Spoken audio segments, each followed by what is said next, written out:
We've always wanted to make a transistor calculation video, so here it is. So I've drawn a simple circuit here, and I've labeled the base collector and emitter. So before we start calculating anything, I'll label the currents into the base collector and emitter. The current into the base we'll call IB, current into the collector we'll call IC, and current out of the emitter we'll call IE. So, in any transistor calculation, you always have to start with calculating IB. So to do that, we're going to use something called Kirchhoff's voltage law, which states that all the voltage gains, like this, and added with all the voltage drops, like these and here, is equal to 0. So I'll write it out for you. So plus 5, which is the gain, minus 1 mega ohm multiplied by IB, since the current is the same here, multiplied by IB, minus the voltage drop from base to emitter, which is 0.6 or 0.7 if the transistor is saturated. So we'll do 0.6 for now. All of this is equal to 0. So this means that 4.4 minus 1 mega ohm multiplied by IB equals 0. So IB is equal to 4.4 divided by 1 mega ohm, which is equal to 4.4 microamps. So, now that we know the base current, we can calculate the collector current. And to calculate the collector current, we need to know something called the transistor gain, which is just how the amplification ability of this transistor. So in our case, our beta, the gain is represented by beta, is 294. So what this means is IC is equal to beta multiplied by IB, which is 294 multiplied by 4.4 microamps, which is 294 multiplied by 4.4 microamps is 1293.6 microamps. So if I divide this by 1,000, we get 1.2936 milliamps. But we can't stop calculating from here. We've got to see what the saturation current is. So what is the maximum current that the collector can get? I'll label that with IS, and to calculate the saturation current, you would usually just do 5 volts divided by 1K, the resistor to the collector. But since there is a diode LED here, we have to consider that as well. So 5 volts minus the voltage drop of this LED, which in our case is 2.7 volts divided by 1 kilo ohm, which is equal to 2.3 milliamps. So as you can see, the calculated collector current is less than the maximum, which means that this is the actual collector current you will be seeing, and this transistor is not saturated, so it's not fully open. Okay, now let's calculate IE, which is the emitter current, and this is really easy. We just have to sum up the collector and base currents like that, which is 1.2936 milliamps plus 4.4 microamps. And since this is in milli and this is in microamps, I'll multiply this by 1,000 so that this is also in microamps, and then I'll add 4.4, which is 1,298, and divide that by 1,000 again, and that is milliamps, so 1.298 milliamps. So now these are all the current calculations for the transistor. So now we can try calculating the volt. Since we know that this transistor is not fully saturated, we know that there's going to be a voltage drop in this transistor. There's going to be a voltage difference between the collector and emitter, and we can calculate that using Kirchhoff's voltage law. So what we'll do is we'll start from 5 volts. So I'll separate that.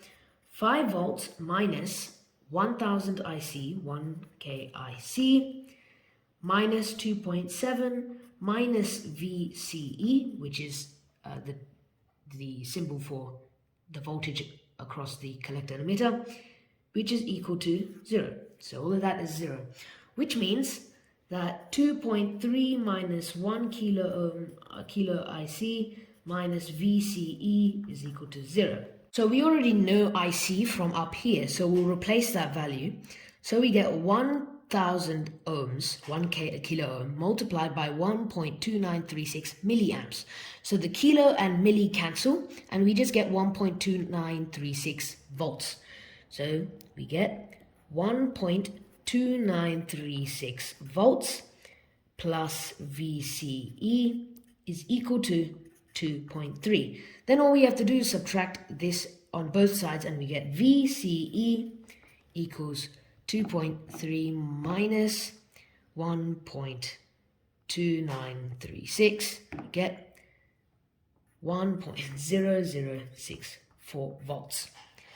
So VCE is just the difference between the voltage of the collector and emitter.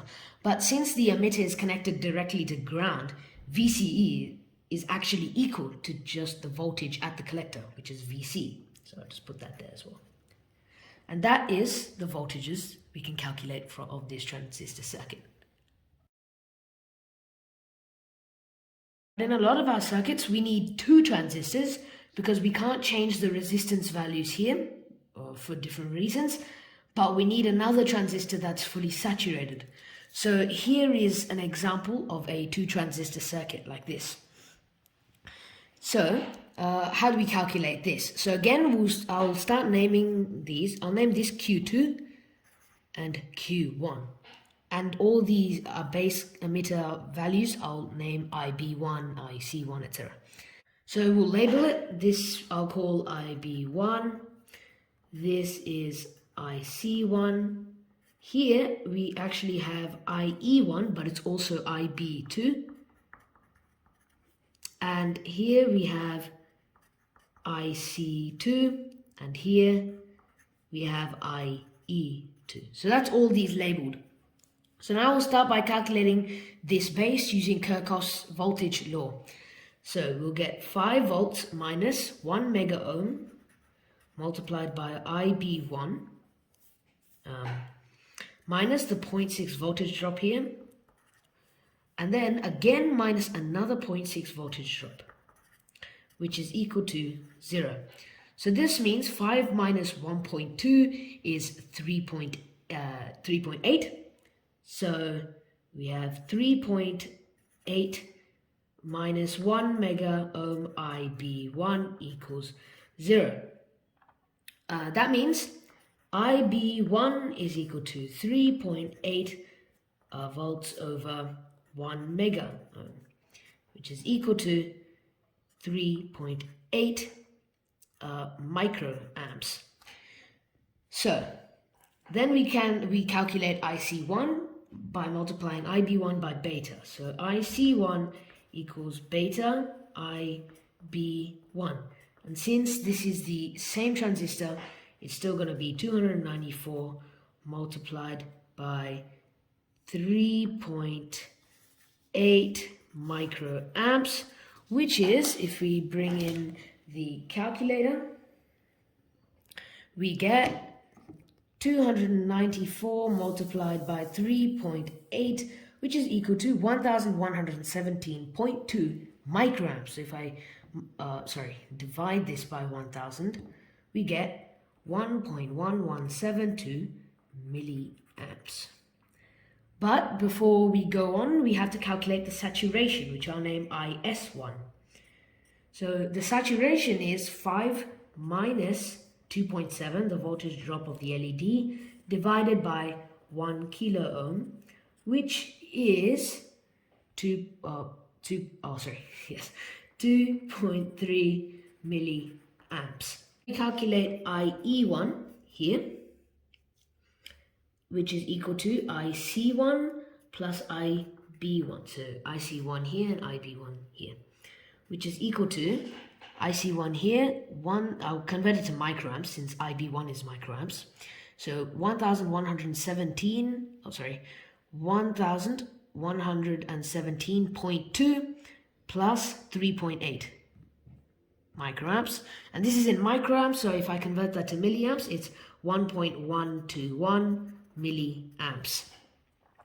Okay, so now calculating Q2 is it's easier because we already know what IB2 is. Since IB2 is connected to this emitter here, which we already calculated, which is 1.121 milliamps, IB2 is also equal to IE1, which is 1.12 milliamps, as we calculated previously.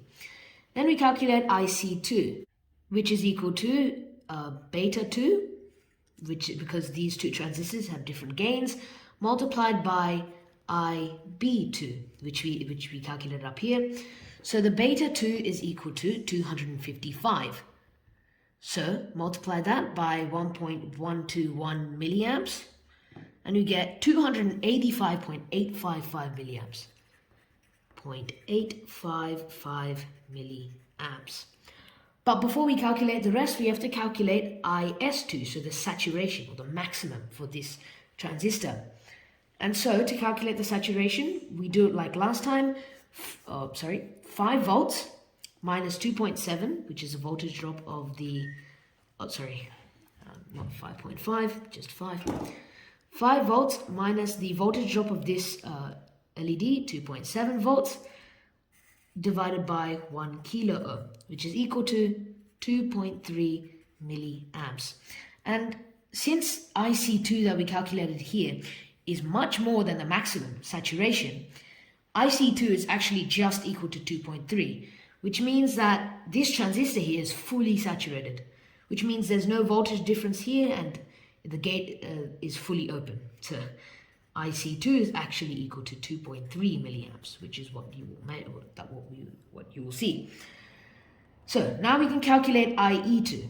So IE2 is equal to IC2 plus IB2, and we can add them up. So IC2 is 2.3 milliamps and IB2 is what? So 2.3 plus 1.121 milliamps is 3.421 milliamps. And that's all for this circuit calculation. So here's this circuit I made. So we've already measured all the currents. Here is the calculated, the actually measured, and these are the accuracies. So as you can see, this is 100%, this is 86%, this is 90%, and this is 95.5%. You can see that this IB2 is not very accurate, but there are several reasons why this could have been incorrect.